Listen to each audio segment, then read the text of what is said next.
एक दफा का जिक्र है। सरसब्ज और शादाब इलाके में वाक़े एक छोटे से खूबसूरत गांव में एक माँ और बेटी रहते थे।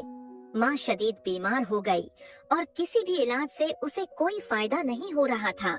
मुझे नहीं लगता कि मैं अब ज्यादा अरसे जिंदा रह पाऊंगी। अबीगेल जो ये सब सुन रही थी बहुत उदास थी, लेकिन वो अपनी माँ के सामने अपनी उदासी जाहिर नहीं करती थी।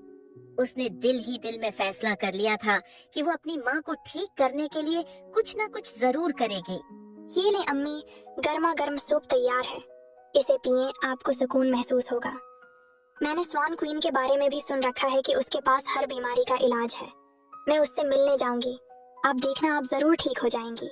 चनांचा अबीगेल ने खाने, पानी और एक कंबल का एक छोटा सा बैग तैयार किया और अपने सफर पर रवाना हो गई। वो जादुई जंगल की गहराइयों की तरफ जा रही थी। उसने अफवाहें सुन रखी थी कि इस गहरे पुरासरार जंगल में एक मकाम है जहाँ स्वान क्वीन रहती है। कहा जाता था कि वो न सिर्फ जादू की माहिर है बल्कि बीमारों के इलाज का राज भी जानती है। अबीगेल के दिल में उम्मीद और अज़म की रोशनी जगमगा रही थी और वो हर हाल में अपनी माँ के लिए ये मौजज़ाती मदद तलाश करना चाहती थी। कुछ देर के सफर के बाद अबीगेल ने एक अजीब वो गरीब मंजर देखा। एक हम्टी डम्टी दीवार पर बैठा हुआ था और उसकी अंडे जैसी जिल्द पर दिराड़ें पड़ी हुई थीं।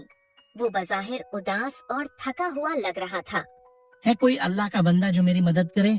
अबीगेल उसके करीब गई और दीवार पर उसके साथ बैठ गई। हम्टी डम्टी ने एक गहरी सांस ली और अपनी कहानी सुनानी शुरू की।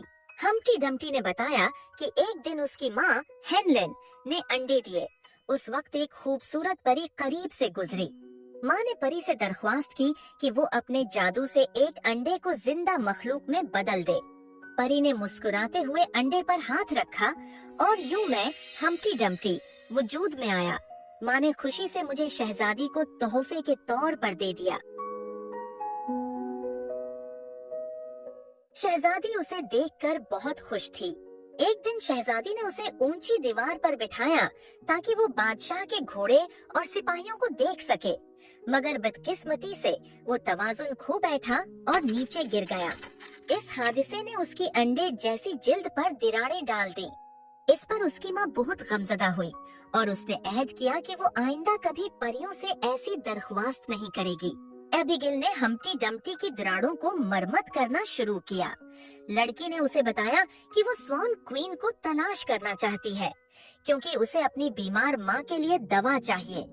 हम्टी डम्टी ने गहरी सांस लेते हुए कहा, रास्ता टूटा हुआ है, तुम्हें पजल की शक्ल में मौजूद पत्थरों को जोड़कर एक नया रास्ता बनाना होगा जो तुम्हें तुम्हारी मंजिल तक ले जाएगा।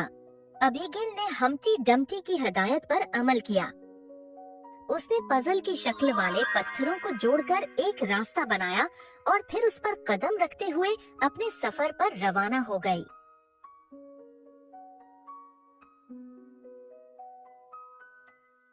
कुछ देर की मुसाफत के बाद एबिगेल एक अनोखे घर के करीब पहुंची जो कद्दू से बना हुआ था।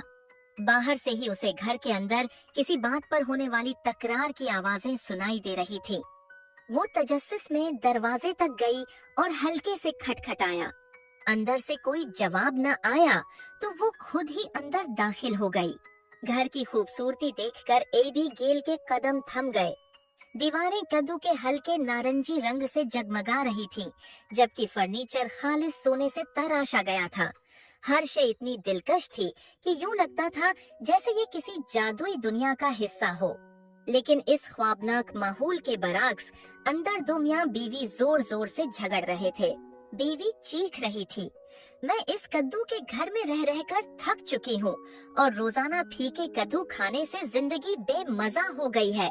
शवहर, जिसका नाम पीटर पम्पकिन था, सब्र का दामन थामे हुए था, मगर उसके चेहरे से थकन साफ झलक रही थी। एबिगेल ने नरमी से कहा, आप दोनों लड़ाई बंद करें, मैं यहाँ आपकी मदद करने आई हूँ। ये सुनकर दोनों मियाँ बीवी खामोश हो गए और एबिगेल की तरफ उम्मीद भरी नजरों से देखने लगे। एबिगेल किचन में गई, जहां हर चीज कद्दू से बनी हुई थी। उसने अपनी जहानत से चंद मुनफरद डिशेस तैयार की। उसने पंपकिन पाई और पंपकिन स्मूथी बनाई, जिनकी खुशबू ने ही दोनों के चेहरों पर मुस्कुराहट बिखेर दी।